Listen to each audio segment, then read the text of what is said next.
Good afternoon, Young County. I came back over to the Aller office today because there were some questions that came in for Judge Graham, and after we did our live on Monday, and I felt like they were valid enough questions from some people in our community. So I wanted to come back over to his office and ask him. So here he is.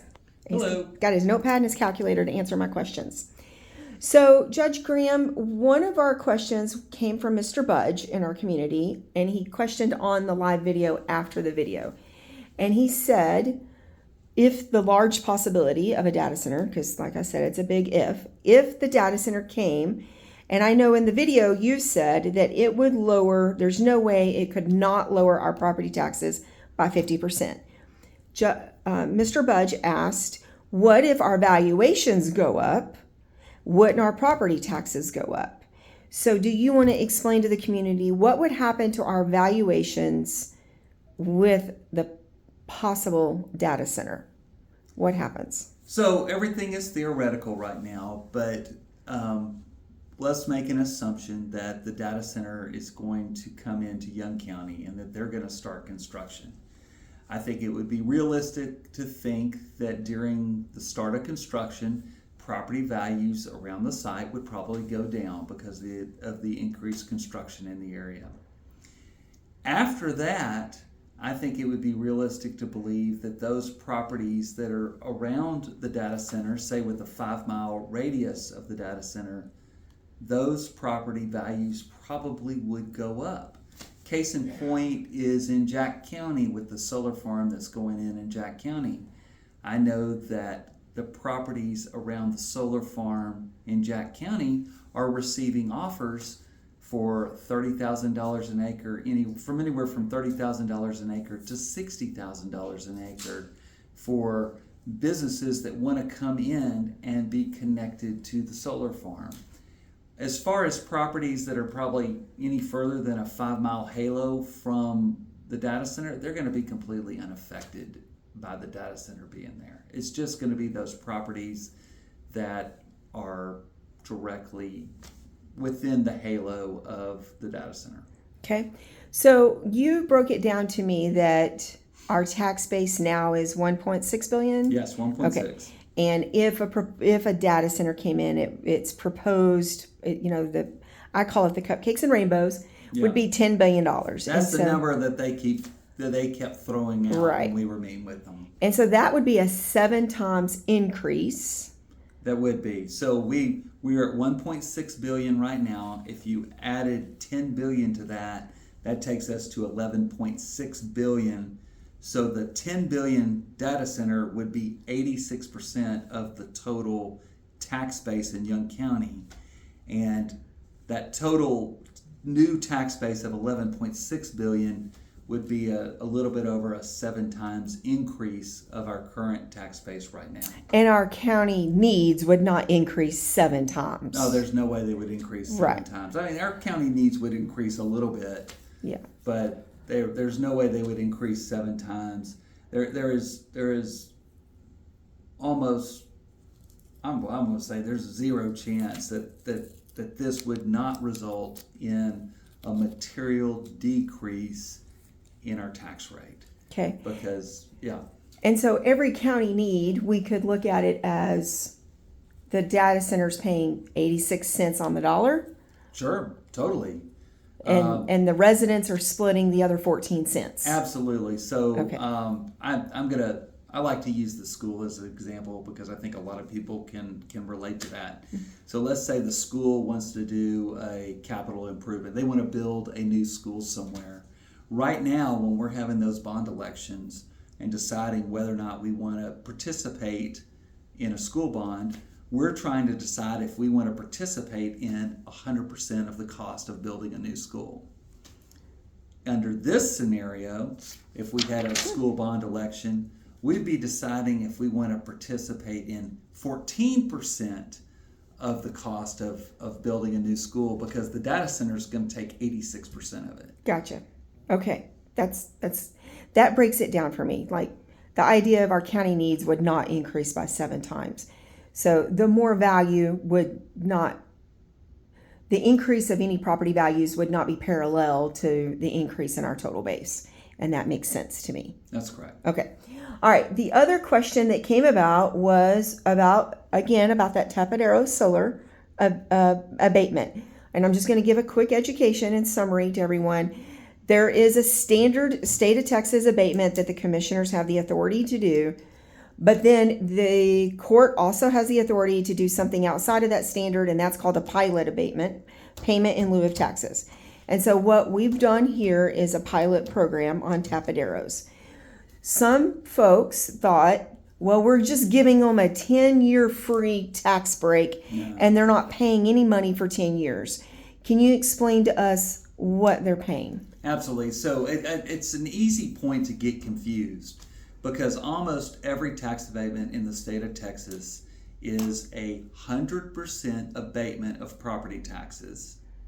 So that's what people focus on. It's 100% abatement of property taxes. That's the standard abatement. Yeah, well, that I talked about. That is the tax abatement. Okay. And then it's replaced with a pilot payment, a payment in lieu of taxes. So they're going to pay 0 in property taxes, but they're going to have a contract, they're going to have a contractual payment amount that has been negotiated in advance that replaces the property taxes. So in the case of the Tapaderos tax abatement, they're going to pay 0 in property taxes, but then they're going to pay a pilot payment that over that 10-year period is going to equate to anywhere from 80% of what those property taxes would be, anywhere up to 110% of what those property taxes would be. And it's based upon their production. And it's based on what they build, the megawatts that they build. The capability of their production, Yes. not what they produce. Not what they produce, it's what they build, and there's a minimum. So if they come in and for whatever reason they don't build a 300 megawatt or a 270 megawatt facility, let's say they build a 250 megawatt facility, they're going to pay a pilot payment that would be equivalent to a 270 megawatt facility. Gotcha. Because we have minimums in there. Okay. There's a floor, but there's no ceiling. Okay. So someone in the community asked me, why do we even have to do this? And I tried to explain, because as a small business owner, you think, why is another company getting a break when a small business owner that is here and supporting the community day in and day out, why are we not getting a break? Well, in the rural county, the only way to control any type of restrictions is through a pilot program, such as when you talked the other night about the setback of the solar panels.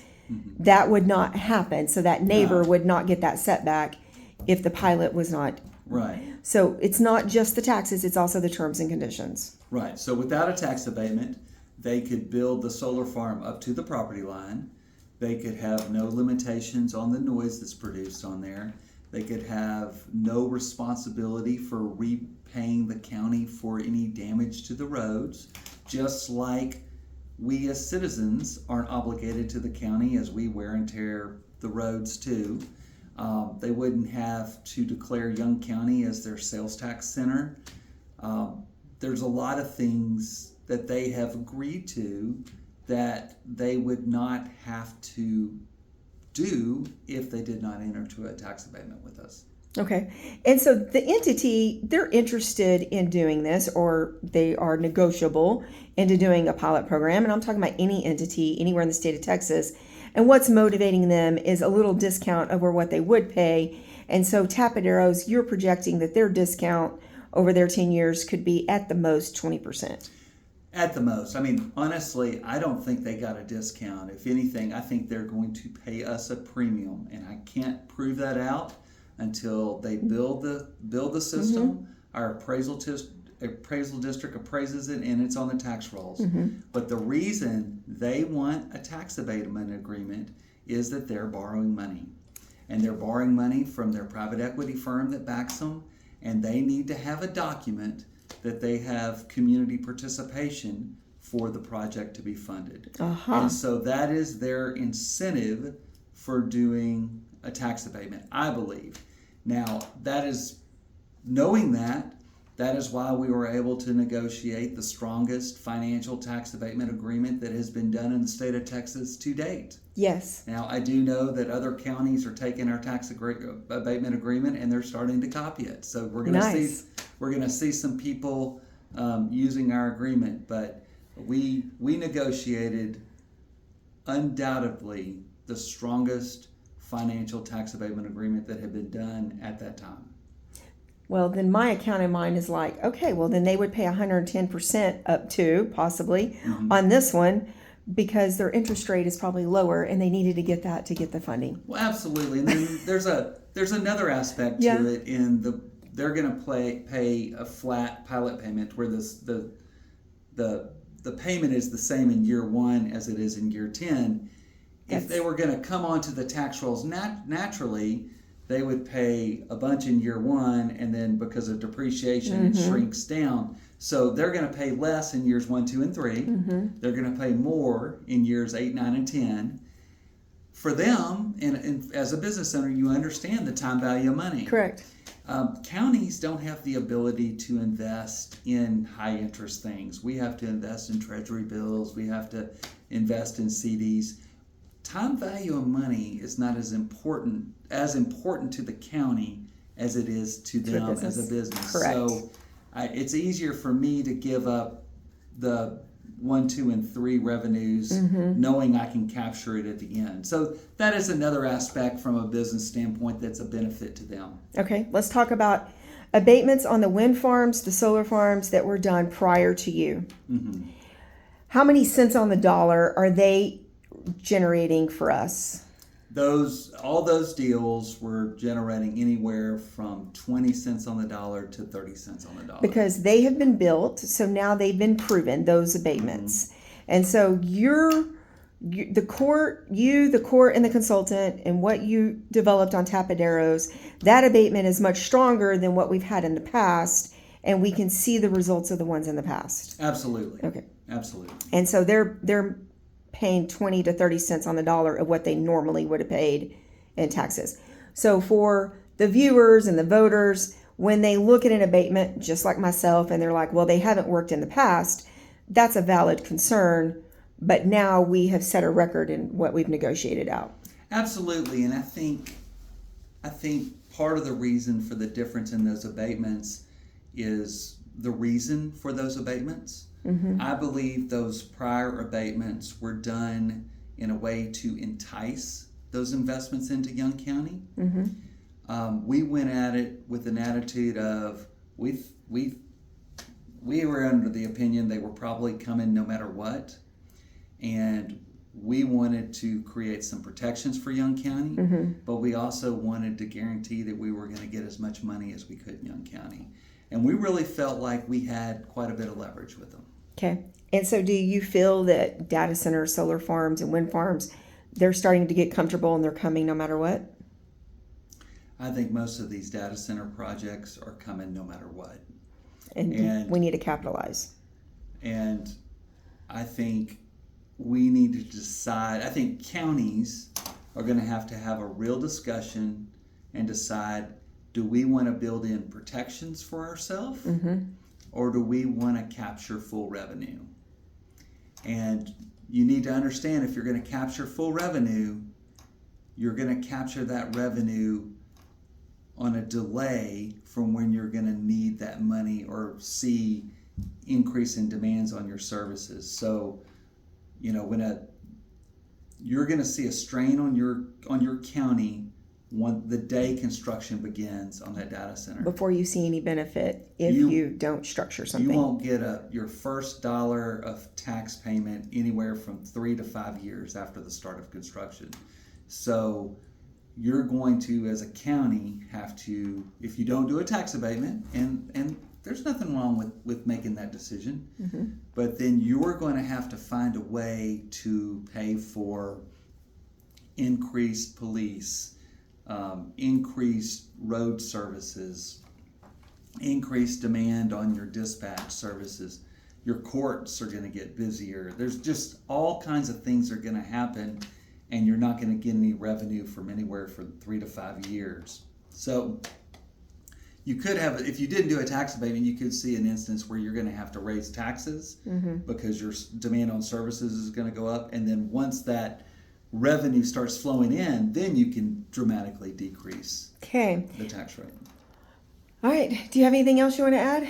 No, today is the last day to early vote. If you want to take advantage of early voting, and I recommend that you do take advantage of early voting, please go vote. They're going to be open until about 7 o'clock today. Then we're all going to break for the Memorial Day holiday. I hope everyone has an enjoyable 3-day weekend. But please, please take a moment to think about what the reason is for this weekend. We need to remember all the people that lost their lives, giving us this wonderful ability to vote. So let's remember why we're having this 3-day weekend, and then I think it's so ironic that the day after Memorial Day is Election Day. Yeah. So I think it's really neat that they're right next to each other. So if you're not going to vote today, go vote on Tuesday. I think we had about 1,700 voters. So our goal for this election was 3,500. So please, please, please, people, go vote.